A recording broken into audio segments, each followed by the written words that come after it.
You're listening to an Airwave Media Podcast. Ben Franklin's World is a production of Colonial Williamsburg Innovation Studios. In fact, the Haudenosaunee, they explicitly opposed the idea of capital punishment, which Keith was kind of so proud to be offering. And they also opposed the idea of incarceration. They said that John Cartledge had been a long time confined, and it was time for him to go free, and that he would be welcomed back into the community at Conestoga now that Keith had finally done what needed to be done.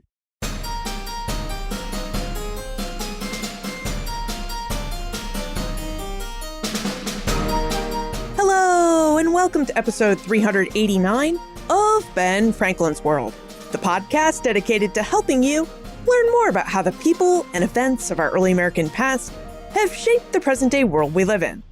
And I'm your host, Liz Covart. Early North America was a diverse place. It was a place that contained hundreds of indigenous nations and peoples who spoke at least 2,000 distinct languages prior to European contact. Then, in the early 16th century, Spain began to establish colonies on mainland North America, and they were followed by the French, the Dutch, the English, and the forcible migration of enslaved Africans, who represented at least 45 different ethnic and cultural groups from within Africa. With such diversity, early North America was also a place full of cross-cultural encounters. So what did it look like when people of different ethnicities, races, and cultures interacted with one another? How were the people involved in these cross-cultural encounters able to understand and overcome their differences? Nicole Eustace is an award-winning historian at New York University. Using details from her Pulitzer-prize-winning book, Covered with Night, A Story of Murder and Indigenous Justice in Early America, Nicole will take us through one cross-cultural encounter in 1722 between the Haudenosaunee and Susquehannock peoples and the English colonists in Pennsylvania, which involved very different ideas of community and justice.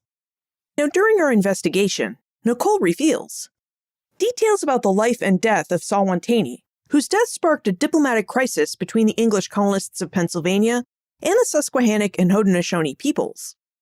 Information about the differences that existed between indigenous ideas of justice and English ideas of justice, and how the Haudenosaunee and Susquehannock peoples were able to come to an understanding and reconciliation with the English colonists and the government of Pennsylvania. But first, there's still time to submit your ideas for how we should mark episode 400. This episode will post in December, and we need your help to figure out how we should celebrate. Let me know what you think. Send your ideas to liz@benfranklinsworld.com or post them in our listener community on Facebook. Again, you can post your ideas for episode 400 in our listener community on Facebook or by emailing me at liz@benfranklinsworld.com. All right, are you ready for our cross-cultural investigation? Let's go meet our expert guide.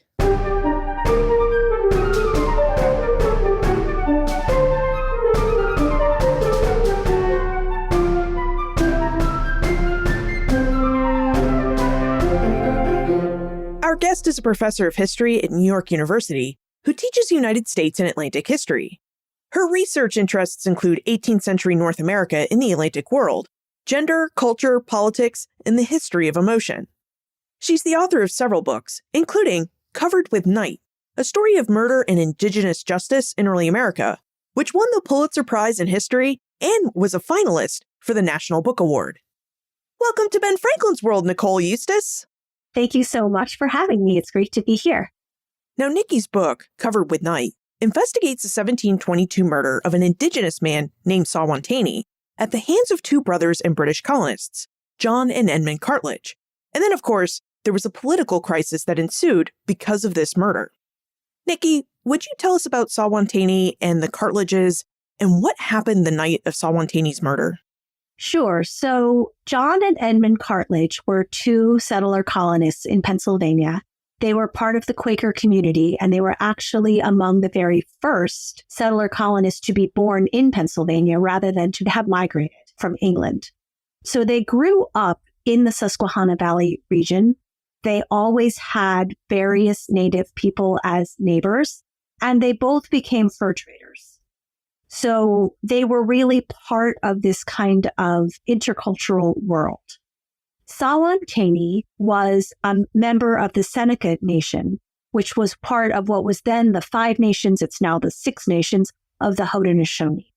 And the Susquehanna River Valley, by the time that this murder occurs in 1722, was a place that had experienced a great deal of upheaval.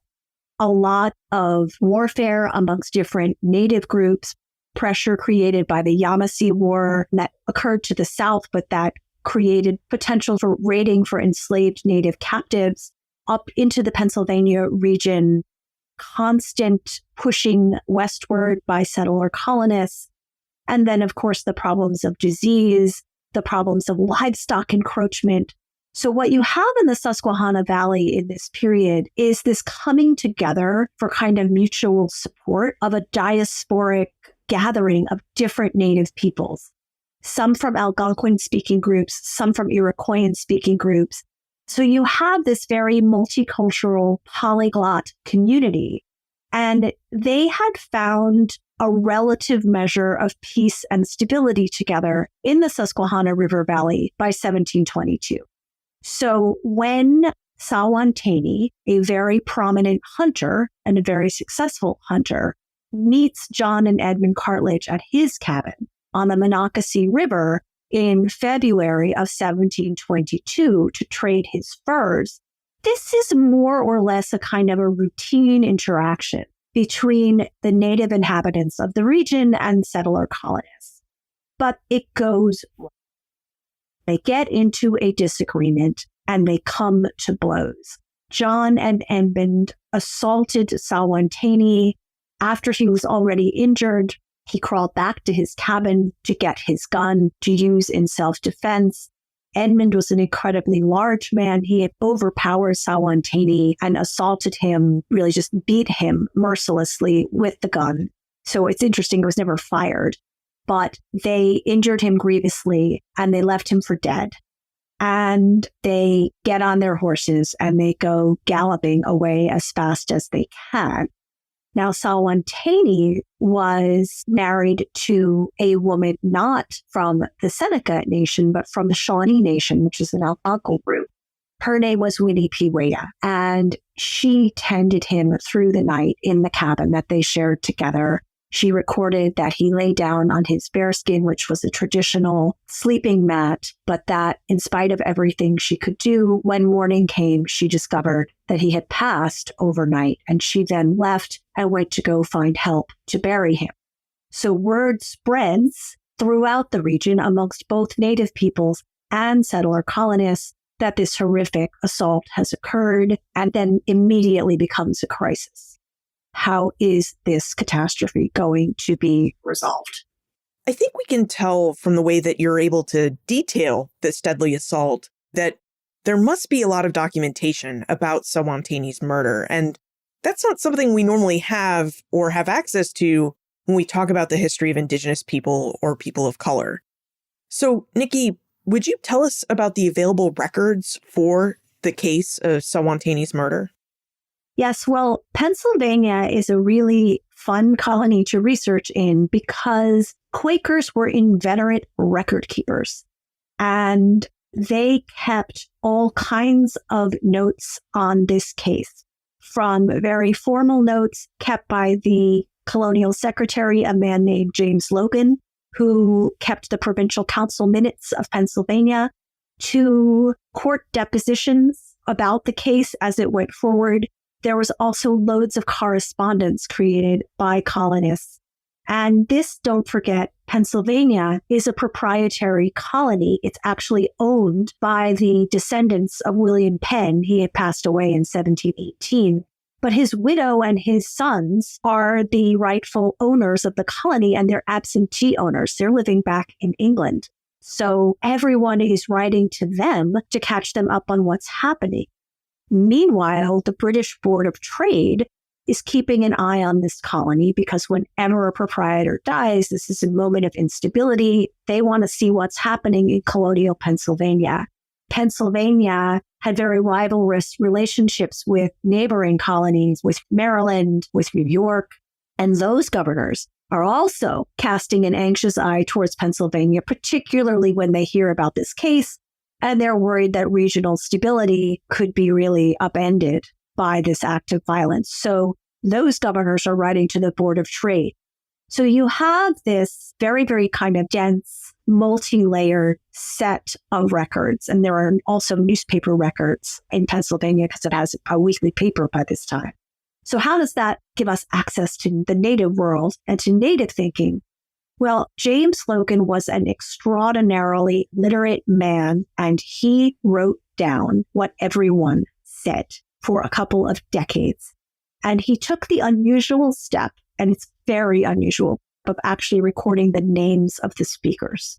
So that if you go through decades of the minutes of the Provincial Council of Pennsylvania, you can actually follow Native representatives through the years and see over time what they are saying and actually really get to know specific people and specific personalities. And then I would say that there has been such a kind of a flowering of work in Native American and Indigenous studies that remarks that taken out of context might not seem that meaningful. I now know, because of the work of so many of my colleagues, oh, this thing that you might have read past without even thinking about it before is actually very, very resonant in Native culture. Well, let's investigate this murder and the repercussions that it set off. As Nikki stated, Sewantanee's murder took place outside of his home near Conestoga, Pennsylvania, which is located about 60 miles west of Philadelphia. Nikki, what should we know about Conestoga, Pennsylvania? What do we need to know about this town and the different peoples who lived there if we want to understand the setting of this murder? As I was saying in response to your first question, this is a multicultural, polyglot community. I think the most important thing is to realize that members of many Native nations are living peacefully side by side, and settler colonists are living in their midst. So most settler colonists preferred to live in Philadelphia if they could. So most of the kind of leaders of the colony are living in Philadelphia. But a man like James Logan is also surveying lands in Conestoga. And William Keith, the governor of the colony, wants to claim land there. And of course, the Cartledges themselves, as well as a variety of other traders. This is kind of an economy that's really focused on trade at this point. Yes, there is also farming happening, but trade is the source of capital. It's the connection to Atlantic markets. And so these relationships, these trading relationships, were very important for both Native people who were very kind of sophisticated consumers of English material goods, and for colonists who didn't have a lot else to trade to gain currency and to be able to participate kind of in the Atlantic consumer world that's really starting to develop by the first few decades of the 18th century. What was it like to conduct this trade in Conestoga? It sounds like Conestoga was a place where Native nations and colonists could live peacefully, and that trade made up an essential part of their mutual community life, with English goods coming in from the port of Philadelphia and then making their way 60 miles west to Conestoga. So what did this trade look like in Conestoga? What English goods were Indigenous people interested in? And how were these goods transported from the port of Philadelphia? Because as we know, transportation in early America, especially in 1722, was a bit of a problem. There weren't a lot of good roads. Yeah, well, Indigenous people are interested in a broad variety of goods. They're certainly interested in guns, primarily for hunting, but also for warfare. And they were interested to a degree in alcohol, which was frequently offered as payment for furs. At the same time, by 1722, they were very well aware of the detrimental effects of alcohol. And in the same period that this murder occurred, there were very concerted diplomatic efforts on the part of Native leaders to stop the traffic, and that is the word they used, the traffic in rum. Besides guns and alcohol, a huge variety of things. English fabrics, English woolens were very much sought. The English called them blankets, kind of pejoratively, but these were wraps that could be used in a variety of ways. And Native people had particular preferences in terms of the colors and the patterns that they wanted to see on these so-called strouds. That's the 18th century word for this kind of cloth. And then a whole variety of other kinds of items, copperware, ironware, mirrors, drinking glasses. And the interesting thing is that Native people sometimes used these goods in the same way that the English would, and sometimes they created their own kind of uses for them. Now, you mentioned earlier that there were political ramifications of Suwannatanee's murder for the colony of Pennsylvania, and that these political ramifications could also impact the trade relations. So would you tell us about the politics of Suwannatanee's murder? Sure. So as I've said, the Yamasee War, which was focused in South Carolina but really rippled outward, had only just ended in 1718. And that was a war that created tremendous stress for Native peoples, but also obviously instability in the world of settler colonists as well. Things are just kind of beginning to settle down, and really no one on any side wanted this murder to create a new round of instability. Many settler colonial wars began with an instance of murder. So everyone knew this could be the spark to light the tinder.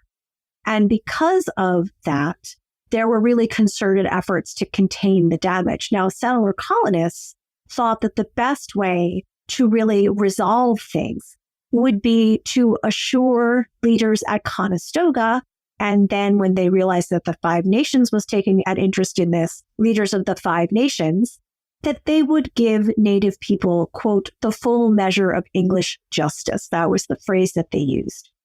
And what they meant by the full measure of English justice was that the Cartledge brothers would be arrested, they would be jailed while being held for trial, and they would be put on trial for their lives. If found guilty, they would be subjected to capital punishment, exactly as if one colonist had killed another. So Governor Keith sends representatives of the colony off to Conestoga to explain that this is the procedure he intends to follow. Well, Native leaders at Conestoga immediately say, no, that is actually not how we resolve a crisis of murder when it occurs between friends and allies. Yes, if a murder occurred imposed by an enemy, Native people might very well send out a war party to try to take captives from the enemy to kind of counteract their losses. But when a murder occurs between friends and allies, there is a set of ritual responses that is meant to answer the suffering that the victims' survivors are going through. And that's a multifaceted process that includes emotional components. Native people wanted to be offered condolences for their grief, a spiritual component to go through rituals of reconciliation and repair so that these condolences were not an informal thing at all. They needed to be offered in person in a ritual way. So emotional aspects, spiritual aspects, and material aspects. Native people wanted to be paid reparations, and that's an 18th century word.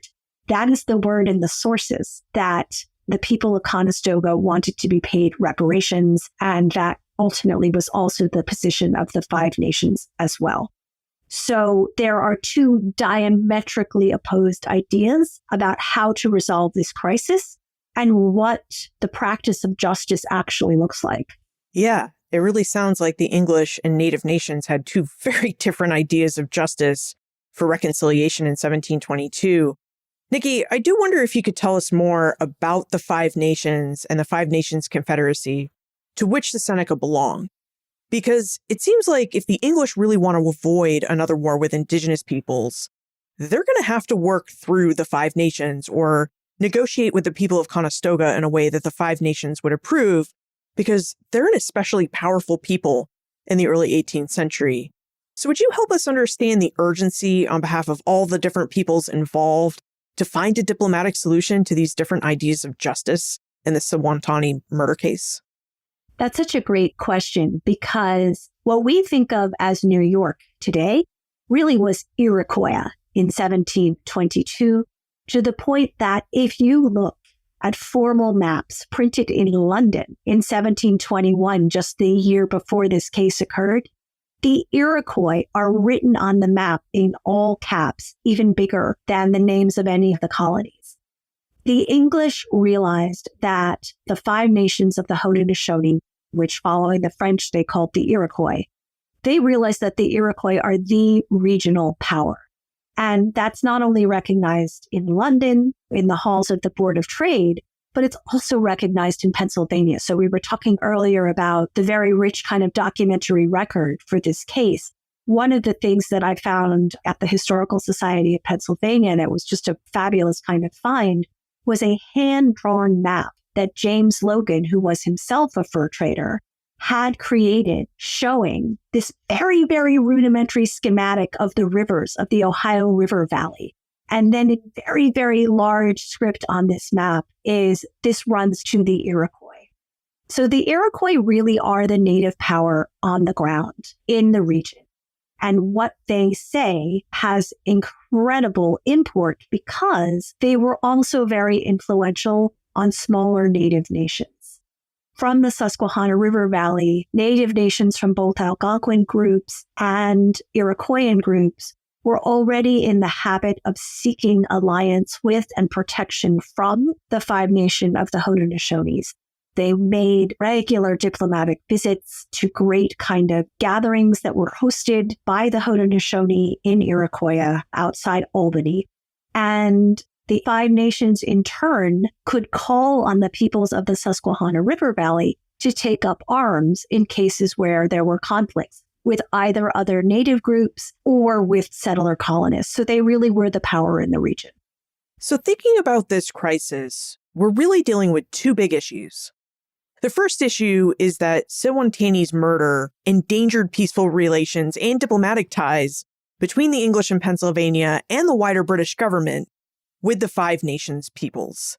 And the second crisis would seem to be more intercolonial between at least Pennsylvania and New York, because from all the research I did about Albany, New Yorkers really didn't like it when colonists from other colonies came into the region and interacted with the Haudenosaunee without their knowledge or without the use of their Albany-based Indian agents. New York was actually really particular in that it wanted to control every interaction in dealing with the Haudenosaunee and to have those interactions and dealings go through its Indian agents in Albany.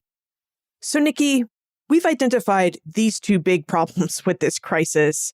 Were there any other ramifications of this Pennsylvania murder for colonies like New York or New England? And were other colonies upset that Pennsylvanians really could upset their relationships with the Haudenosaunee people?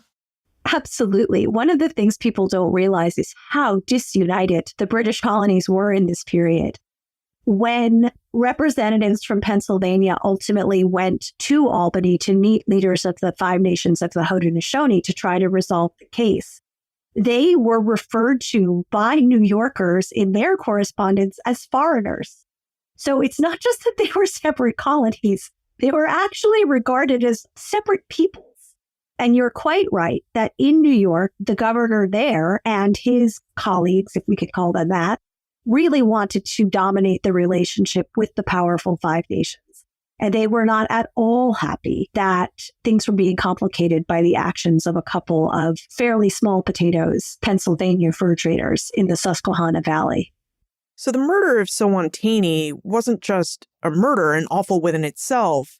This was an event that had truly big political ramifications for all the different relationships that British Americans had with the powerful Haudenosaunee people.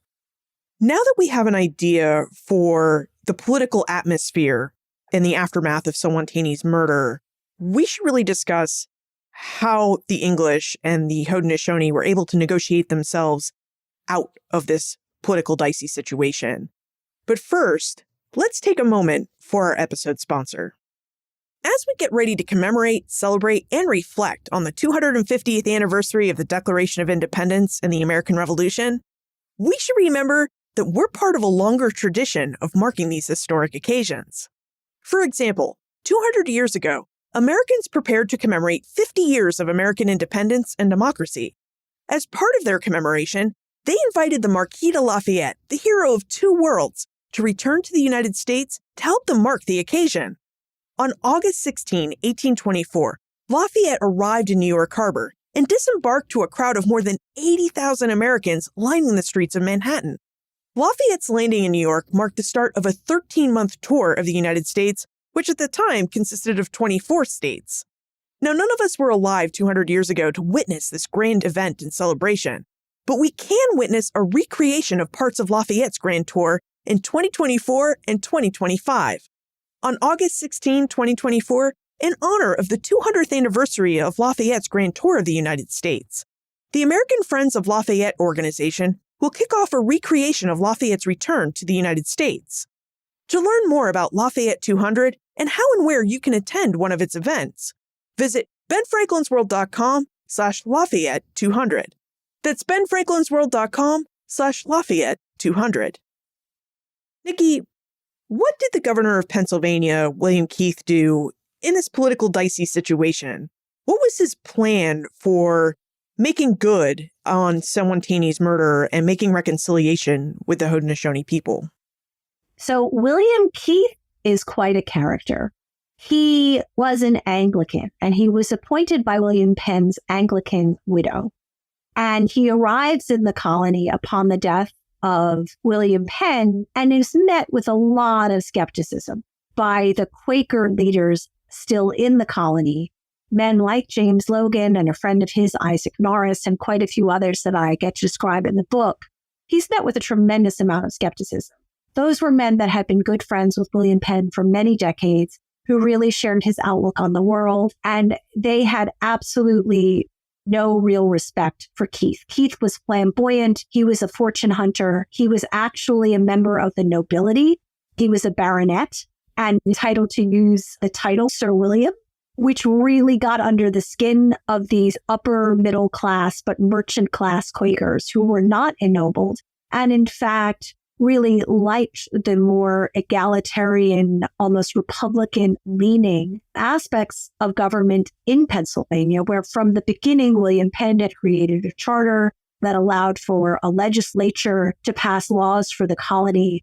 So William Keith, there's a portrait of him. He's got this enormous flowing curly black wig. He poses in metal armor, like a knight of old, even in 1722. Keith is this very flamboyant guy, and he's literally entitled. And his idea is that he's just going to kind of make this go away. He has an idea of justice that's a seigneurial idea of justice based on kind of Old English lordship. He thinks that he himself can just kind of decide what's going to happen to the cartilages. He certainly wants to placate Native people, and placate is the right word in capturing Keith's viewpoint. He does not have a lot of respect for Native people at all. And John Cartledge actually has a couple of useful cards up his sleeve, including the fact that he thinks he's found mineral deposits on land in the Susquehannock River Valley that belongs to Native people, but that is unclaimed by colonists. After he's jailed, he tips Keith off to the possibility of this land that might be the source of fabulous mineral wealth. Keith actually springs John Cartledge from jail so that Cartledge can ride off into the backcountry with him and locate some of these potential mineral deposits. So Keith, he wants to placate Native people. He doesn't take their demands very seriously. And he thinks that he could just kind of massage the whole situation for his own personal profit. And I should say, he's an aristocrat, but he's an impoverished aristocrat. The only thing he inherited from his father, besides the title, was a mountain of debt. And so he really wants to find a way to make a fortune.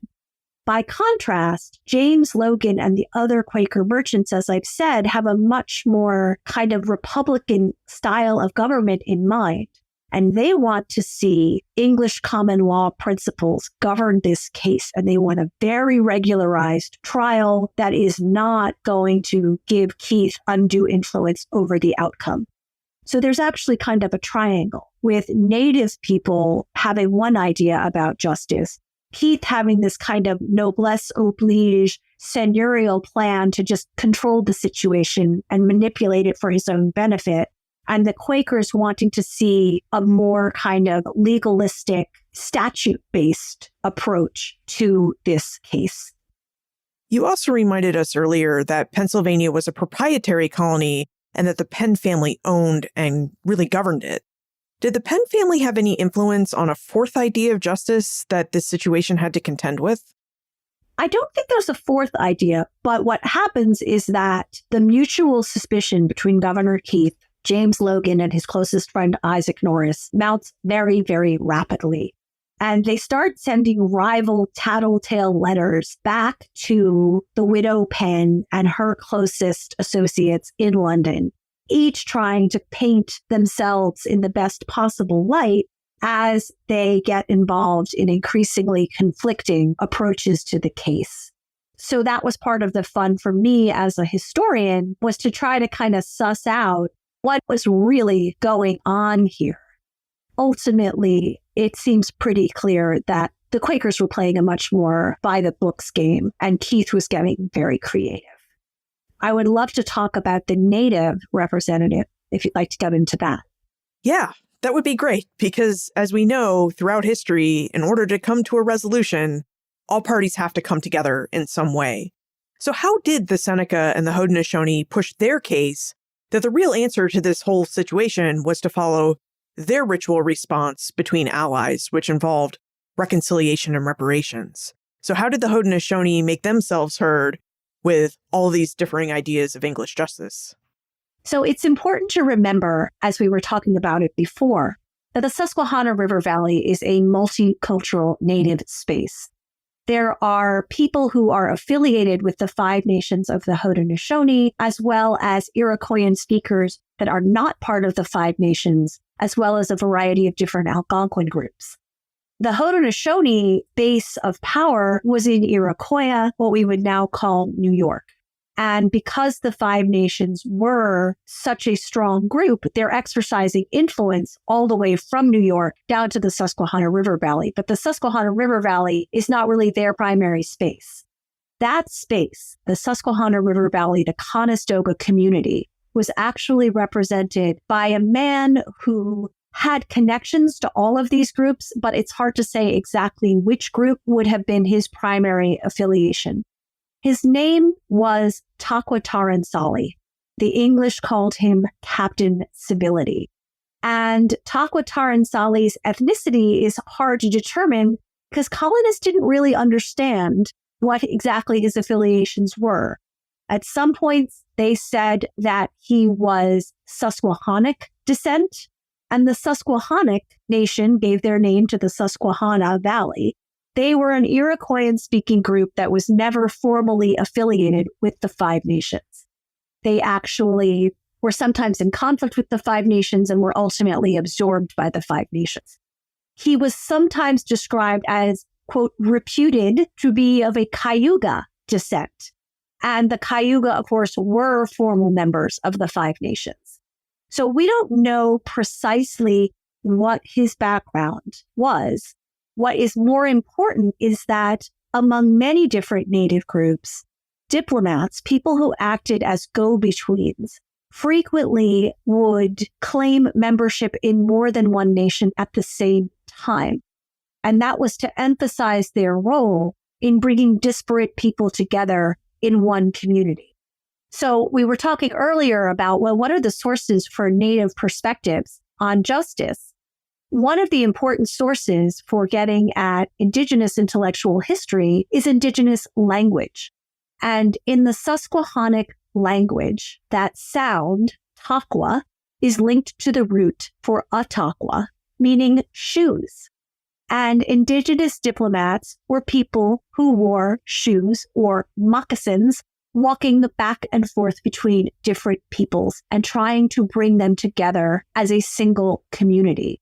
If you start thinking about the fact that Taquataranzali's name is derived from this idea of shoe leather diplomacy, to use a modern phrase, it's interesting to think, well, why did the English call him Captain Civility? This was something that absolutely intrigued and puzzled me as I was working on this case. Prior historians have thought about it. Some of them have thought it was a joke, kind of just sarcastic. because colonists would often use derogatory language describing indigenous people as savages. So, let's call this man Captain Civility. Others thought it was a sincere compliment because of his diplomatic work, but that it was a name that was conferred by colonists. What I discovered in the course of my research, by looking not just at records originating in Pennsylvania, but looking at records from surrounding colonies, was that Captain Civility was not a personal name at all. It was a job title. And it was a job title that was used by generations of Susquehannock diplomats. Captain Civility was a title conferred on a person who had military prowess and could be a military leader, that's the captain part, but whose primary role was to bring people together in civil society, to create communal connections between peoples. And so Captain Civility is the best kind of early modern English translation of this Sioux diplomat, Taqwataranzali. So Taqwataranzali was the chief spokesperson for the people of the Susquehanna River Valley, the Conestoga community, and he was the first person to tell the colonists that they wanted to regard this as a conflict between friends and allies, not as an act of aggression by enemies. What did the negotiations with the English look like for Taqwataranzali and the Susquehannock? And where did those negotiations take place? Because that often symbolizes power and who might hold the upper hand. So did negotiations take place in Philadelphia at the seat of colonial power? Did they occur where the Seneca and Haudenosaunee Confederacy would have wanted them to occur? Or did they take place right in Conestoga? Well, this is a fascinating question as well. Where did he go? Well, the colonists have one idea about how this landscape is divided. Maryland is here, and then north of Maryland is Pennsylvania. They don't actually agree where the border is. There are a lot of border disputes right now between the colonies. Pennsylvania kind of melts into New Jersey, and then someplace after New Jersey comes New York. That's the colonial conception.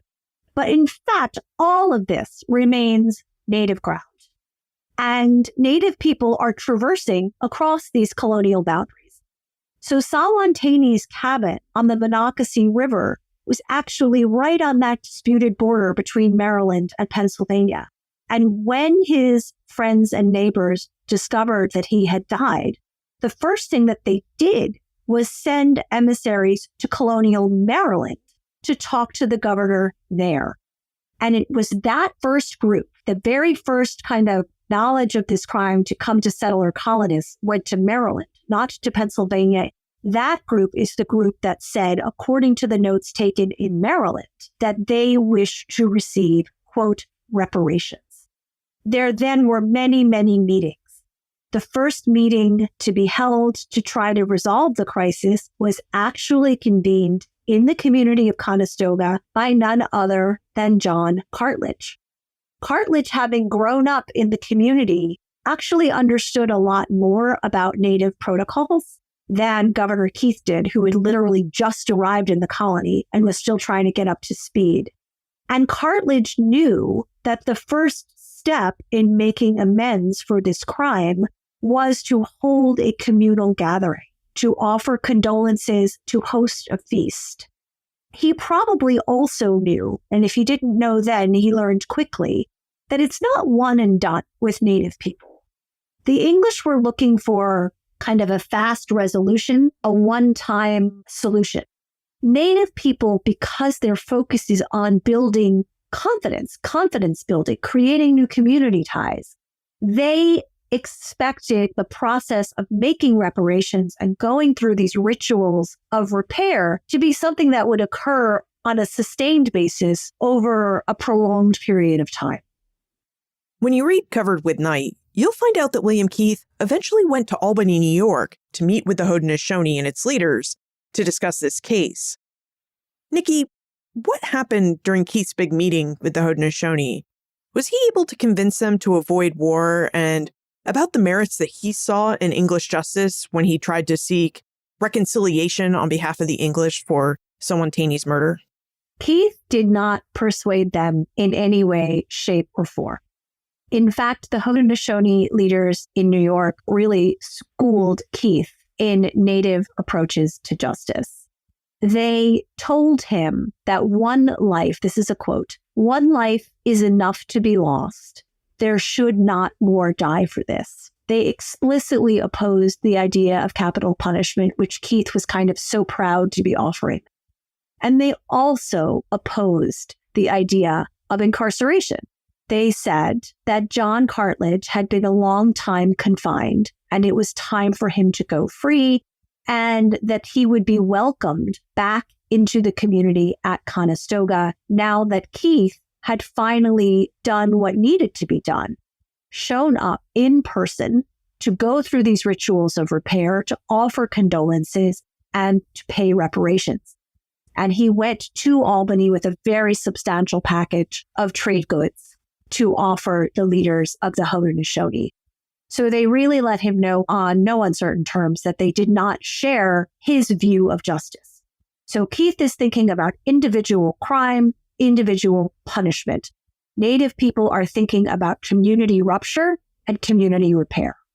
One thing I'm really curious about, when we read within the larger scope of Indigenous history and relations with the English, especially very early on, as in 1722, we read that the English were very reluctant to offer execution of Englishmen in exchange for having had Englishmen kill Indigenous people.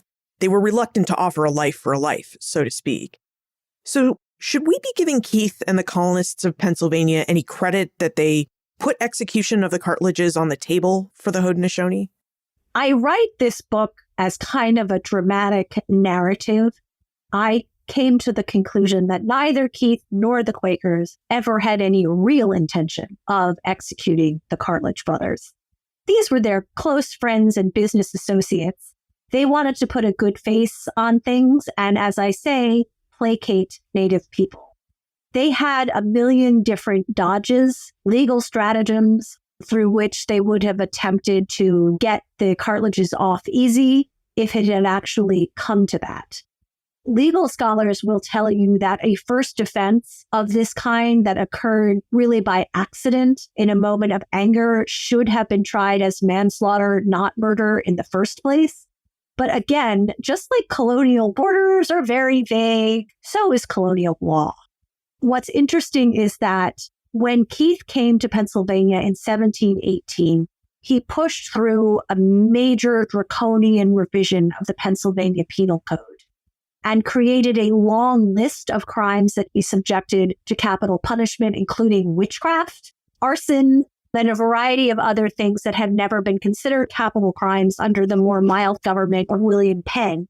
So they don't really know exactly what the law is. And Keith very loudly and repeatedly in writing asserted that he would execute the colonists. So he was claiming this was a capital case. I doubt they would have ever actually put the Cartledges to death. And that's quite a contrast in intentions, because the way you described how the meeting went in Albany, the Haudenosaunee seemed to be acting in good faith. They agreed to welcome the Cartledges back to Conestoga and allow them to continue to be part of the community there. And then they held these inclusive ceremonies to repair the relationship between the community in the Susquehanna River Valley and the English. But the English, if the parties had followed the English path to justice, it's likely these dealings wouldn't have been in good faith because the English knew all the loopholes in English law, and that would have put the Haudenosaunee at a disadvantage for seeking English redress for Sewantanee's murder. So if the Haudenosaunee had pursued justice through English justice, they probably wouldn't have received any justice for Sewantanee's murder. That's exactly right. So had they followed the English plan, there would have been no formal condolences, no rituals of repair, no payment of reparations. And then it really might have become the occasion for a regional war. The truth is that the Haudenosaunee were not interested in warfare with the colonists. The Haudenosaunee were just interested in peaceful trade as anyone else was. But had their interests not been addressed, things could have gone in a very different direction. Now, the negotiation held between the Haudenosaunee and Governor Keith resulted in the Treaty of 1722. Nikki, would you tell us about that treaty and what it accomplished? So the really important thing here is to realize that The Haudenosaunee were really the dominant diplomatic force in the region, not only amongst native nations that made regular visits to meet with leaders of the 5 nations of the Haudenosaunee, but also among the colonists themselves.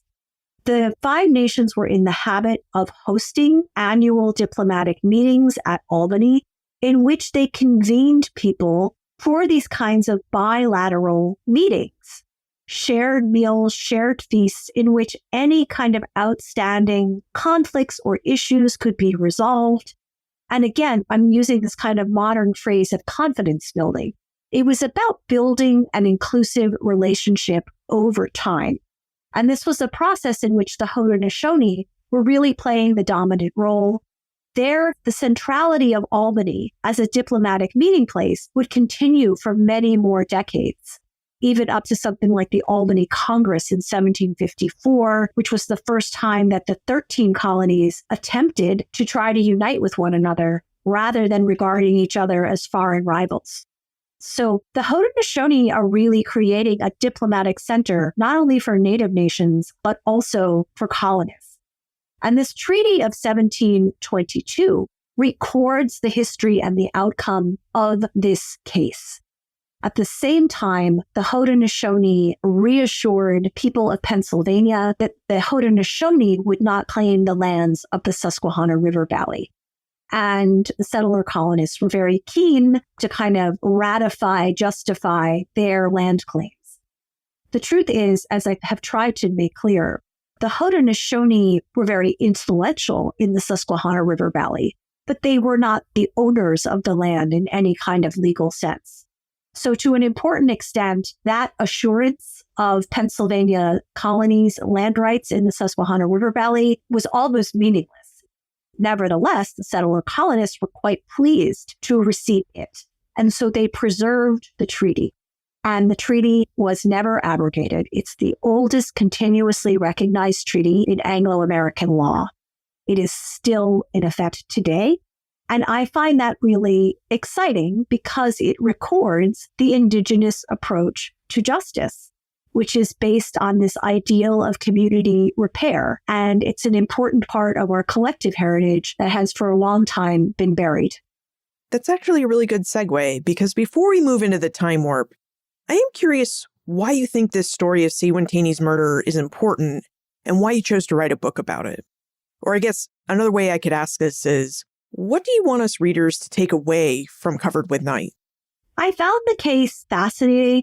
I felt that I could really see all of these different characters, the settler colonists and the Indigenous people, as full 3-dimensional people.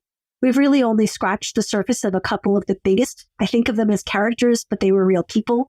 If you read the book, you will meet many more settler colonists, other leaders, as well as ordinary colonists, indentured servants, the wives of many of these men who played important roles, many different Indigenous diplomats and Native people as well. And so the chance to create kind of a collective biography of this cross-cultural world was really an exciting one. And I do think that it really turns conventional ideas about savagery and civility on their head.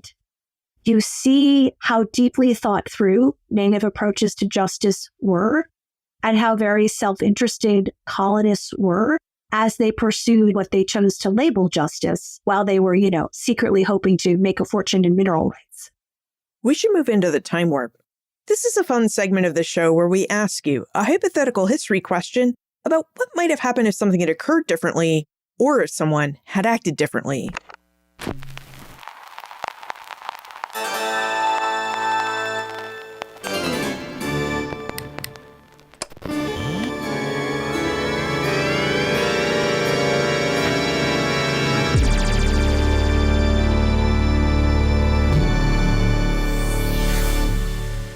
Nikki, what do you think would have happened if one or both of the Cartledge brothers had actually been executed for the murder of Seawantani?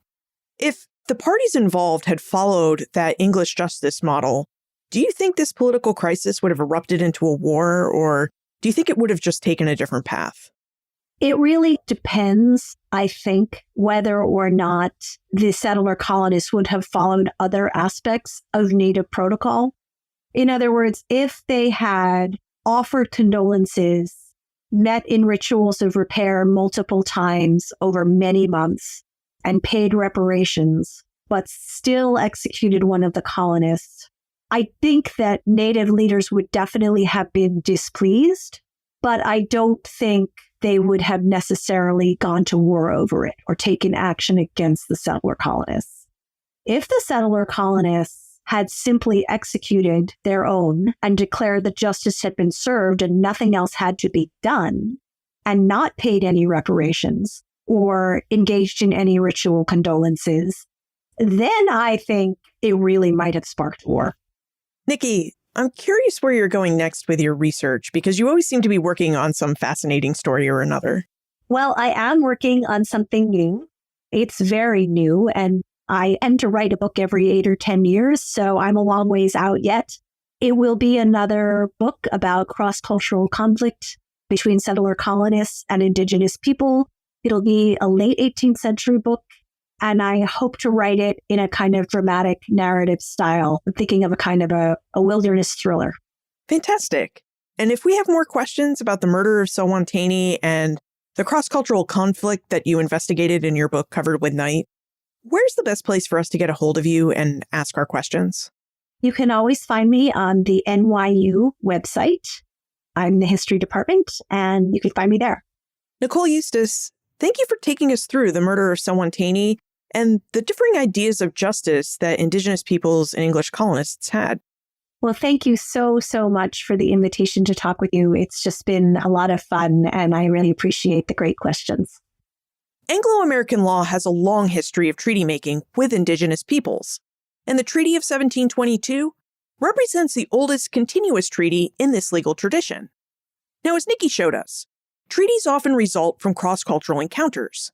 Treaties are formal, legally binding agreements between sovereign states or nations, and treaties establish obligations and rights between the parties involved, and they can cover a wide range of subjects. Now, the cross-cultural encounter that gave rise to the Treaty of 1722 was the Cartledge brothers' murder of a Seneca man named Saugwantagee during a dispute over trade. For the English, justice for Saugwantagee meant the arrest and jailing of the Cartledge brothers, a trial, and possibly punishment in the form of execution.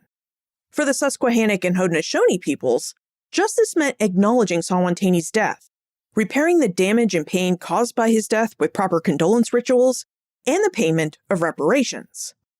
As Nikki related during our conversation, it took a lot of time and effort to overcome the differences between these two views of justice for Saugwantagee. And complicating this process were the personal needs and desires of Governor William Keith and the Quaker merchants and land speculators. In the end, the situation came to a resolution when Governor Keith traveled to Albany, New York, and met with Haudenosaunee leaders. Through negotiations, Governor Keith and the people of Pennsylvania offered the required condolences for Saugwantagee's death and paid his people reparations in the form of English trade goods. In exchange for the reparations and the condolences, the Cartledge brothers and their fellow colonists were forgiven. The Pennsylvanians received assurances about Haudenosaunee claims to lands in the Susquehanna River Valley, and another costly war between the English and Indigenous peoples was avoided. Now, what I loved about our conversation was how Nikki peeled back the layers of a historical source, a treaty, a document that at first blush might appear to be old, forgotten, and a boring artifact of the past. But by taking a serious look at the treaty and peeling back its layers, Nikki was able to show us the three-dimensional world of Saugwantagee and the Cartledges, a world that was filled with cross-cultural interactions and cross-cultural negotiations that allowed for many different peoples to live and interact with each other in North America. You'll find more information about Nikki, her book, Covered with Night, plus notes, links, and a transcript for everything we talked about today, all on the show notes page. benfranklinsworld.com/389. Friends tell friends about their favorite podcasts, so if you enjoy Ben Franklin's World, please tell your friends and family about it. Production assistance for this podcast comes from my colleagues at Colonial Williamsburg Innovation Studios, Jordan Hammond, Ashley Bachnight, and Morgan McCullough. Breakmaster Cylinder composed our custom theme music. This podcast is part of the Airwave Media Podcast Network. To discover and listen to their other podcasts, visit airwavemedia.com. Finally, what other cross-cultural interactions in early America would you like to explore? Let me know. Liz at benfranklinsworld.com. Ben Franklin's World is a production of Colonial Williamsburg Innovation Studios.